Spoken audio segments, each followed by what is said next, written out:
আসসালামু আলাইকুম। আশারঙ্গন থেকে আপনাদের সকলকে জানাচ্ছি অনেক অনেক শুভেচ্ছা। আশা করছি সবাই ভালো আছেন। আলহামদুলিল্লাহ আমরাও ভালো আছি। সকালবেলা একদম নাস্তার টেবিল থেকে হাজির হয়ে গেছি। অধরা আসছে এইমাত্র, ছেলেদেরও জাগায় দিছি যে উঠে পড়ো সবাই, আজকে তো সবারই স্কুল আছে। তো অধরা রান্নাঘর থেকে সব এনে দিচ্ছে, আর অধরা বলতেছে আপা আপনার কি মন খারাপ?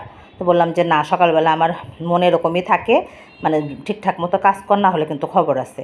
সকালবেলা ঘুম থেকে উঠে আমার একদম ভাল লাগে না, কথা বলতেও ভাল লাগে না, মানে একদম চাটা না খাওয়া পর্যন্ত রাজ্যের বিরক্তি লাগে আমার। সেটা আমার চোখে মুখে একদম স্পষ্ট দেখা যাচ্ছে, আমি জানি। এই সকালবেলা মানে উঠলেই আমার একদম 1 থেকে 1.5 ঘন্টা আমার মুড ঠিক করতে আমার লাগে, এটা সবসময়ই হয়। তারপর সকালবেলা উঠে খেতে তো জীবনেও ইচ্ছা করে না, এটাও একটা মানে কারণ। তারপরে ওষুধ খেতে হয় 7টা 8টা, কিছু করার থাকে না, খেতেই হয়। তো এই যে যার যার নাস্তা তার ঘরে দিয়ে আসবো, কারণ গরমে কেউই টেবিলে বসতে চাচ্ছে না ইদানিং। আমিও জোর করাচ্ছি না যে না থাক, যার যার মতো সে চলুক, সেটাই বরং ভালো, কাউকে ডিস্টার্ব করা ঠিক না। এই যে ছোটো ছেলেকে নক করে বললাম যে নাস্তা খেয়ে নাও, পড়তে বসো, খবর আছে। এই যে ছোটো ছেলে নাস্তা নিয়ে চলে গেল, বড় ছেলেকে ডাকাডাকি করতেছি, সে সাথে অধরাকে বলতেছি তুইও আমাদের সাথে নাস্তা করে নে। তো এই তো অবস্থা। আর সকালবেলা উঠে আর একটা যেটা থাকে যে কী রান্না করব, এটা আসলে বোঝা যায় না, এটা একটা ঝামেলা। তো সেটা নিয়েও অধরাকে বলতেছি যে দেখ কী রান্না করবি, তোর যেটা ইচ্ছা সেটাই না হয় কর। আর গরমের কথা কি বলবো, আমার মনে হয় যে আজকে আরও বেশি গরম গতকালের চেয়ে, মানে একটা করে দিন যাচ্ছে, মানে একদিনের চেয়ে আর একদিন আরও বেশি বেশি গরম এরকম মনে হচ্ছে। গরমের কথা বলে আর কিছু করার নাই, এই অবস্থা। আর এই যে মাহিন ঘোরাঘুরি করতেছে এদিক থেকে সেদিক, এদিক থেকে সেদিক, এই তো অবস্থা। আর এই যে বড় ছেলে, সে কী নিয়ে যেন হাসতেছে, কি বলতেছিলাম সেটা নিয়ে, গরমের কথা, কালো গেঞ্জি, সে গরমে কালো গেঞ্জি পরে থাকে সব সময়, কী কারণে মনে হয় এরকম করে আল্লাহ জানে। তো সেটা বলতেছি যে তোর কালো গেঞ্জিটা আজকে আমি ফেলে দিব বারান্দা দিয়ে। তো বড় ছেলে বলতেছে আম্মু তুমি শুধু আমার কালো গেঞ্জির দিকে তাকাও, কেন যেন কালো গেঞ্জি তার এত পছন্দ, তা বলার মতো না। কি গরম কি শীত সব সময় পরে থাকে। এই এটা নিয়ে একটু হাসাহাসিও করলাম, মনটা একটু মানে অন্যদিকে ঘুরে গেল। যাই হোক, নাস্তা করে যে অলরেডি চাও হয়ে গেছে, সবাইকে বলতেছে যে চা খেয়ে খেয়ে আমাকে উদ্ধার করো। তো বড় ছেলেকে বললাম তোমারটা তুমি নিয়ে যাও, মাহিনকে বলতেছে তোমারটা তুমি নাও, অধরাকেও তাই বলতেছি। অধরাও কিন্তু আমাদের মতো চা খোর, সে চা খুব পছন্দ করে। এই সেই সাথে বললাম যে আজকে আমি কিছু বলবো না, তুই ফ্রিজ খুঁজে খুঁজে দেখ কী রান্না আজকে চলে, সেটাই না হয় কর। এই সকালবেলা উঠে এই একটা অশান্তি, দুপুরবেলা কী খাবো, রাতে খাবার যে কেন আল্লাহ দিছিল আল্লাহ জানে এরকম। আর এই যে আমার বড়ো ছেলে বিস্কিটের কৌটা, সে বিস্কুট ঢালতে হবে, সেটা আম্মু বলতেছে আম্মু বিস্কিট ঢালো। এই তো অবস্থা। সকালবেলা উঠলেই খারাপ লাগে, কেমন যেন ভাল লাগে না, এই তো অবস্থা। তবে ভোরে একবার উঠছিলাম, ভোরে একবার উঠে নামাজ পড়ে আবার কিছুক্ষণ বসেছিলাম, তারপর আবার শুয়ে পড়ছি। এই তো অবস্থা। এখন নাস্তা করার পর তো টেবিল গোছাতেই হবে, যেটা অ্যাজ ইউজুয়াল কাজ। মানে ঝাঁপ দিয়ে পড়ে গেলাম যে না, যত বসে থাকবো তত দেরি হয়ে যাবে, কারণ বেশ কিছুদিন হলো জহরের নামাজটা দেরি হচ্ছিল, এখন আবার 2 দিন হলো টাইমিংটা ঠিক হয়ে গেছে, প্রায় 1টা 1:30টার মধ্যে সব কাজই সেরে ফেলি। গোসলও দেখা যায় 1:30টার মধ্যে হয়ে যায়। এরকম কিছুদিন ওই যে শয়তানের ইয়াতে পড়ে একদম 2:30টা বাজতো, 2:45টা বাজতো, এই তো অবস্থা ছিল। তো অধরা বলতেছে যে আপা আপনার বাসায় 2 জন কাজ করে, তাও তো আপনি বসে থাকেন না। তো বললাম যে হ্যাঁ, বসে থাকলে তোরা আর মনে কর যে মানে রেগুলার আসতি না, তোরাও শয়তানকে শুরু করে দিতিস। এই ওর সাথে একটু গল্প সল্প করতেছে, ওকে কী যেন বলে, সেগুলোর আবার একটু উত্তর দেই। এই ওদের সাথে যদি একটু কথা না বলি তাহলে তোরা কাজে মানে আনন্দ পাবে না, এটাও বুঝি। মানে শত ব্যস্ততা থাকলেও, মন খারাপ থাকলেও, টেনশন থাকলেও সেটা ওদেরকে বুঝতে দেওয়ার চেষ্টা করি না। ওদের সাথে ওরা যতটুকু সময় থাকে, ও বা আর একটা খালা, ততটুকু সময় সাথে সাথেই থাকি। এই হলো অবস্থা। তো চলে আসলাম ড্রয়িং রুমে, কোনো দিকেই বেশি নজর দিই না। ড্রয়িং রুমের কাভারগুলো চেঞ্জ করতে হবে, ময়লা হয় নাই, কিন্তু তারপরে কেমন যেন চোখের একঘেয়ামি লাগতেছে। তো বললাম যে আজকে না, অধরাকে বললাম, তো অধরা বলে যে আপা একদিন আমি চেঞ্জ করে দিবনি। তো বললাম যে আচ্ছা তুই একটু সময় করে না হয় চেঞ্জ করে দিস, কারণ মিশনের পরীক্ষা, মিশন একদমই সময় পায় না ও ছেলেটা, এত পড়া, তারপরে বাচ্চারা পড়তে চায় না, আমার মানে চাপাচাপিতে বই নিয়ে বসে থাকে, কি করবে, আমিও তো খালি চিল্লাই আর চিল্লাই। এই হলো অবস্থা। আর যেটা বলছিলাম যে খাওয়া যদি আল্লাহ না বের করতো কতই না ভালো হইতো, মানুষ ঘুরে ঘুরে বেড়াইতো আর ঘর গোছাইতো, খাওয়া থাকতো না, ওটাই ভালো। এই খাওয়ার জন্য রান্নাঘর ঘর হয়, মানে নিজেরও কাজ বাড়ে, ভাল লাগে না। এই হলো অবস্থা। তো ড্রয়িং রুমটাও হালকা পাতলা একটু, যদিও যে বাতাস তারপরে রোদ সব খুলে দিয়ে রাখি, ধুলা এটার কয়বার বলবো, এক কথা বলতে ইচ্ছা করে না।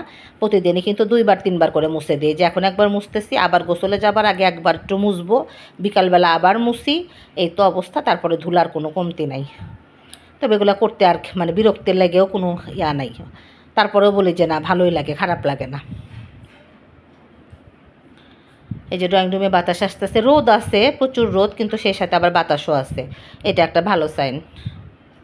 আমাদের অধরা রান্না করবে ঢেঁড়স ভাজি। এই কি করবি, কি দিয়ে কি করবি বল? এই তো মিশন মামার জন্য চিংড়ি মাছ দিয়ে আলু দিয়ে, আপনার জন্য ঢেঁড়স ভাজি, আর হয়েছে ট্যাংরা মাছ। ট্যাংরা মাছ বোনা করবে? হ্যাঁ। আচ্ছা কর, জাল ঠিক মতো দিস, গুঁড়ামরিচ কম দিস, বুঝছিস? সেই সাথে ওয়াশিং মেশিনটাও সিগন্যাল দিচ্ছে, তো ভাবলাম যে যাই কাপড় চোপড়গুলো দিয়ে আসি, রোদ যেহেতু আছে। এই আর অধরাকে বললাম যে ওগুলো রান্না কর। আজকে কাপড় চোপড় কম, 23 মিনিটেই হবে, এই জন্য 23 মিনিটেই দিয়ে দিলাম, বেশি হাতে দিলাম না। আর গতকাল রাত্রে কেন যেন এত হাত পা চাবাইছে তা বলার মতন, একদম ঘুমাইতে পারি নাই, খারাপ লাগতেছে, মাথার মধ্যে টন টন টন টন করতেছে। আর এই যে বাইরে রোদই রে বাপরে বাপ। আর এই যে রান্নাঘরে অধরা বিবি রান্না তুলে দিচ্ছে। ও যে আগেই তো বলছি যে ও আমার এখান থেকে রান্না করে আবার যাবে মাদ্রাসায়তে, বললাম তাড়াতাড়ি যা। আর আমার একটা বাতেন আছে যে আমার বাসায় মানে কাজের খালারা ঢুকলে অনেকে আছে যে একটা একটা করে কাজ বাড়ায়, মনে করে তাদের আটকায় রাখলেই ভালো। আমার মনে হয় দ্রুত কাজ করে সরে যাবে, ওরাও ফ্রি আমিও ফ্রি, আমার ওই কাজ খুঁজে খুঁজে বের করতে ইচ্ছা করে না। আর আমি যদি কাউকে দিয়ে ঘরের কাজ একদিন করাই, সেদিন আমি রান্না টোটালি অফ রাখি, আগের দিন হয়তো কোনোভাবে মানে সেরে ফেলি, বেশি করে রান্না করি, করে পরের দিন দেখা যায় যে ওদেরকে একটু রিল্যাক্স দিয়ে অন্য কাজটা করাই, কাউকে প্যারা দিতে ভালো লাগে না। এই যে অধরা বেবি ফ্রাই প্যান দিয়ে সেও আবার একটু ভিডিও করতে পারে, তো বললাম যে তাহলে নে কর, তুই কী কী রান্না করিস সেটা না হয় ইয়া কর। তো যেভাবে পেঁয়াজ দিচ্ছে মনে হচ্ছে এখানে সে কি চিংড়ি মাছ ভুনা মনে হয় উঠায় দিবে, আমিও বলে দিলাম যে যেটা শর্টকাট তাড়াতাড়ি হয় সেটাই কর।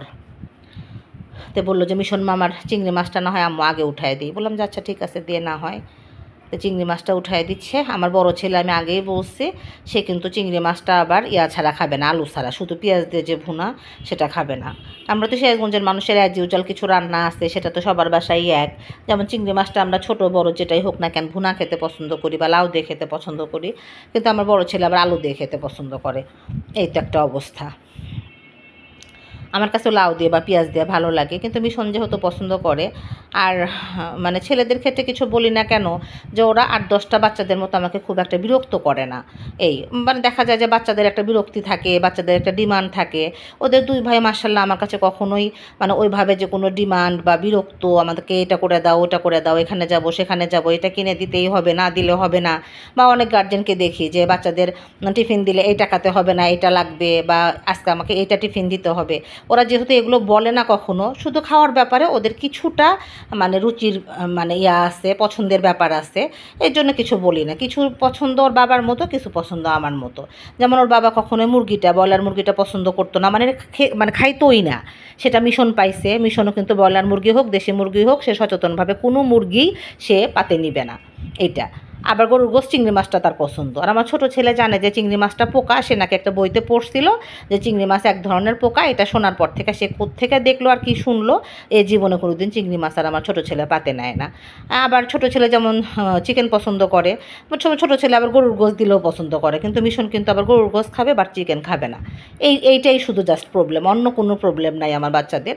এর জন্য ছোটোখাটো ব্যাপারে আর কিছু বলি নাই, যে না থাক, কিছু বলার দরকার নেই। আদার সাইডগুলো তো আমাকে ওরা শান্তি দেয়, অনেক শান্তি দেয়, মার্শাল্লাহ, আমি অনেক খুশি।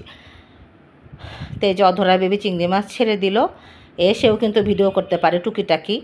তো বললাম যে আচ্ছা তাহলে না হয় তুই পাশ থেকে কর, তুই যেহেতু রান্না করিস ইদানিং।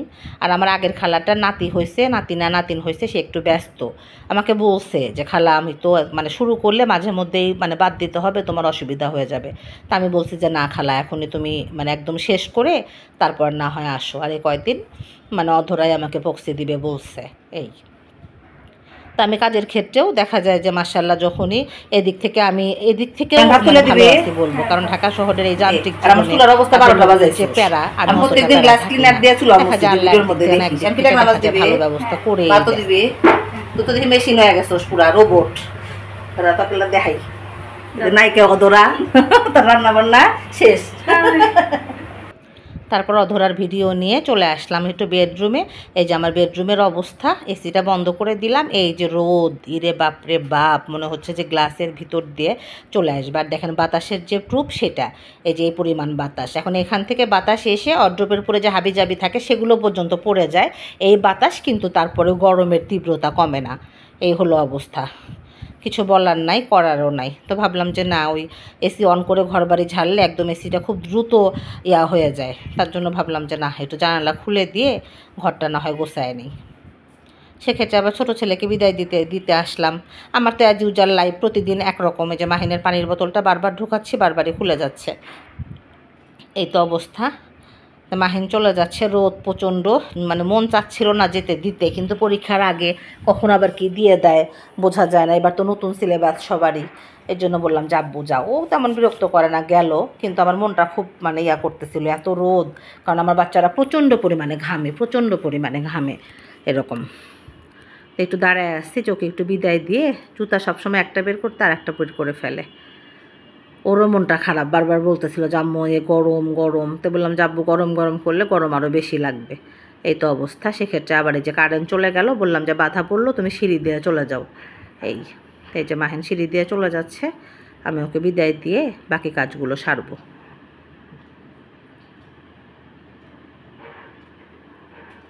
এখন বাজে প্রায় 1:30, মোটামুটি সব কাজ শেষ।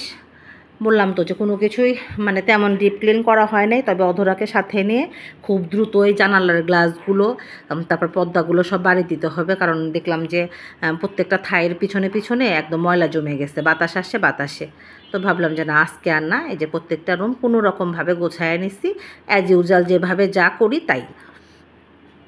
আসলে আমার মনে হয় খাবার রান্না করা ছাড়া চলবে, কিন্তু ঘর গোছানো ছাড়া এলোমেলো ঘরে আমি 1 সেকেন্ড থাকতে পারবো না, কিছুতেই না, অসম্ভব, এটা হতেই পারে না। এই যে এখানে ভাত রান্না হয়ে গেছে অলরেডি। এখন মনে হয় বাজে কয়টা, 12:30 মতো হবে মনে হয়। এখানে হলো ট্যাংরা মাছের ঝোল, এই ফ্লেভারটা ভালোই আসছে, যদিও আমি মাছ বিলাসী না। আর এখানে হলো চিংড়ি মাছ ভুনা, আর পাশে আছে হলো ঢেঁড়স ভাজি। এই তো অবস্থা। আর এই যে বেসিংয়ে কয়েকটা জিনিস পড়ে আছে, এগুলো একটু আমি মেজে নেবো এখন, নিয়ে গোসলে চলে যাব। আর দেরি করবো না। যে ডাইনিংটাও মোটামুটি গোছান, তবে ডাইনিংয়ে সব কিছু একটু মানে ওভেনটা সরাইয়া মুছতে হবে, যেগুলো আমার পক্ষে সম্ভব না, একটু কাউকে ডাকতে হবে, কারণ ওভেনটা বেশ ভার। এই যে ড্রয়িং রুমটাও গোছায় নিচ্ছি, শুধু রুটি বানানোর খালা এসে রুটি বানাবে আর ঘর মুছে দিয়ে যাবে। আমার ওই খালাটা রুটি বানায়, ভাজি করে আর ঘর মুছে দিয়ে যায়। আর এই যেখান দিয়ে রোদের তীব্রতা, ইরে বাপরে বাপ, মাহিন যে কীভাবে আসবে আল্লাহ জানে। কেন যে পাঠাইলে, আমার আব্বু শুনলে ঠিক রাগ করবে। ওর আব্বু তীব্র রোদে পাঠাতে না করে বাচ্চাদের, যে পাঠানোর দরকার নেই। কারণ আমরা যে প্রচণ্ড পরিমাণে ঘামি, এটা তো আমরা সবাই জানি, এই কারণে। আর আমরা কেউই গরম সহ্য করতে পারি না, ওর বাবাও না, আমরাও না, এই অবস্থা। এই যে বাইরের পরিবেশটা দেখে মানে নিজেকে আবার একটু সামলে নিলাম, যে না, পরীক্ষার সামনে যেতে হবেই। তো মোটামুটি 4টা রুমই গোছায় নিছি, এখন যাব গোসলে, আর খুব একটা দেরি করব না। এই যে রুমে বড় ছেলে পড়তে বসছে, তাকেও বললাম যে গোসল করবা নাকি। আর এই যে মাহিনের রুমটাও গোছানো হয়ে গেছে, কাপড় চোপড়গুলো বেশ শুকায় গেছে, অনেক আগে দিছি, উঠায় নিলেই চলবে এখন, খুব একটা ভেজা না। প্রতিদিনের যে কাজ, সে কাজগুলো সবারই থাকে, আমারও যেমন থাকে, প্রত্যেকটা নারীরই একই কাজ। এই কেউ গুছিয়ে থাকতে পছন্দ করে, কেউ গুছিয়ে থাকতে পছন্দ করে না, কেউ নিজে গোছায়, কে কাউকে দিয়ে গোছায়, এই হলো পার্থক্য। যেমন ঘর ঝাড়ু দেওয়া, আমি এই জীবনে কোনো দিন আমার খালাদের দিয়ে ঘর ঝাড়ু দিতে আমি পছন্দ করি না, আমার পছন্দ হয় না। এই কিন্তু ঘর মুছে খালারা, কিন্তু পুরা বাসাটা আমি নিখুঁতভাবে আমি ঝাড়ু দিয়ে দিব, এটা আমার অভ্যাস। আর ঘরের কাজ করতে আমার খুব ভাল লাগে। ছেলের চাদরটাও চেঞ্জ করে দিছে আজকে মোটামুটি। আর মাহিনের রুমটা একটু করতে হবে, কি বলে, অলম্যাট করতে হবে, অলপেপার করতে হবে, সরি, অল্প দিনের মধ্যেই, কারণ এই ইয়োলোর জায়গাগুলো অনেক দাগ পড়ে গেছে। আবার বড় ছেলেকে ডেকে বলে আসলাম। তো এই তো অবস্থা, অ্যাজ ইউজুয়াল লাইফ। আর এই যে কাপড় চোপড়গুলো ভাঁজ করে নেই। বেলা বাজে 2:30 গোসল শেষ, নামাজ শেষ, জাস্ট একটু ভাত খাবো। তার আগে অন্যটা ওয়াশিং মেশিনে আসি। ওয়াশিং মেশিনে কাপড় জমা থাকলে হয় কি, সকালবেলা আর খুঁজতে হয় না। আমরা 4 বারান্দা, ইরে বাপরে বাপ, বাইরে রোদ, মাহিন যে কেমনে আসবে আল্লাহ জানে, তাকানো যাচ্ছে না, চোখ ঝলসে যাচ্ছে, ক্ষুধা লেগে গেছে। তারপরে যে ডাক্তার দেখানোর পরে ডাক্তার বলছে যে আপনি টাইমলি খাবেন, তারপর আবার আর একটা কথা, আমার কোন ভাবি যেন সেদিন, পাশেরই একটা ভাবি বললো, আপনি এত কিছু দেখান, খাওয়া তো দেখান না। আমার একটা হাসি পেলো, জানলা আবার খাওয়াও দেখাইতে হবে, এই তো অবস্থা। তো ভাবলাম যে একটু ভাত নিয়ে নিই। আমি তো যে ক্যামেরা ধরে ধরে কাজ করি, দেখা যায় যে ইয়া করা যায় না, এক হাত দিয়ে ক্যামেরা ধরি, বাম হাত দিয়ে কাজ করি, এই স্ট্যান্ডে মানে ক্যামেরা রাখতে পারি না, সরি ফোন রাখতে পারি না, এটা একটা অবস্থা। আর আমার বাসায় তো যে 3 জনের 3 টাইম, ভীষণ টায়ার্ড হয়ে আসে, ভাত খেতে চায় না, ও একটু সময় নিয়ে খায়।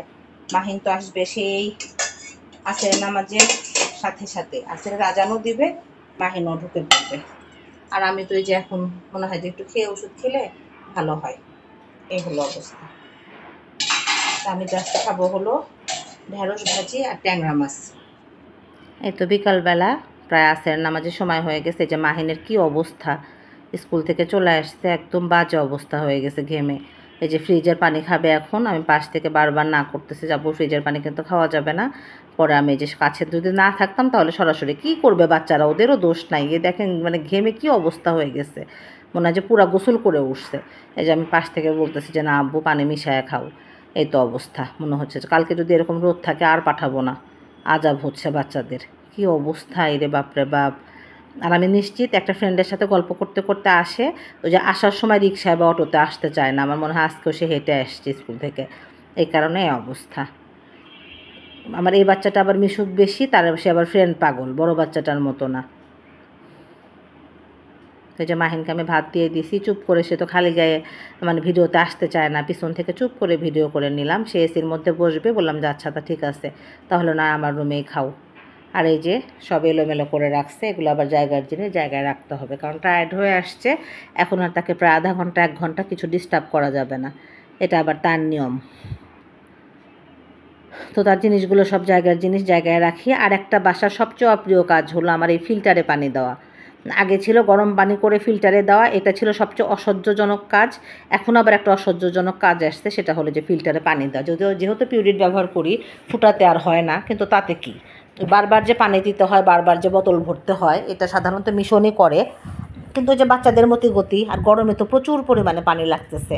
এই আমিও বাচ্চাদের বলি যে সব মানে আধা ঘন্টা পর পর 20 মিনিট পর পর ওরা পানি না খেলেও নিজেই পানি নিয়ে নিয়ে সামনে ধরি যে পানি খাও। এর জন্য এত জগ ভরতে হয়, আর ফিল্টারে পানি দিয়ে সারা যায় না, এটা সবচেয়ে অপছন্দের কাজ আমার, অসহ্য লাগে একদম।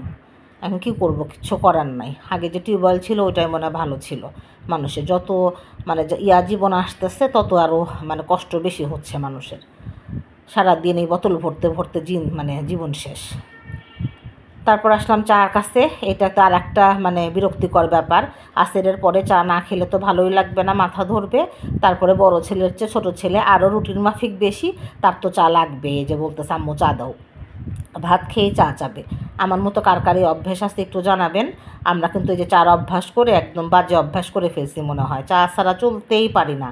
শীতের দিন তো খুব মজা লাগে, কিন্তু এই যে গরমের দিন আমি কিন্তু চা উঠায় দিয়ে মানে 2 মিনিট করে দাঁড়াচ্ছি, 2 মিনিট করে ওই রুমে যাচ্ছি, 2 মিনিট করে দাঁড়াচ্ছি, 2 মিনিট ওই রুমে যাচ্ছি, মানে স্টিল নাও দাঁড়ানোর উপায় নাই, আমি মনে হয় ভিজে গেছি।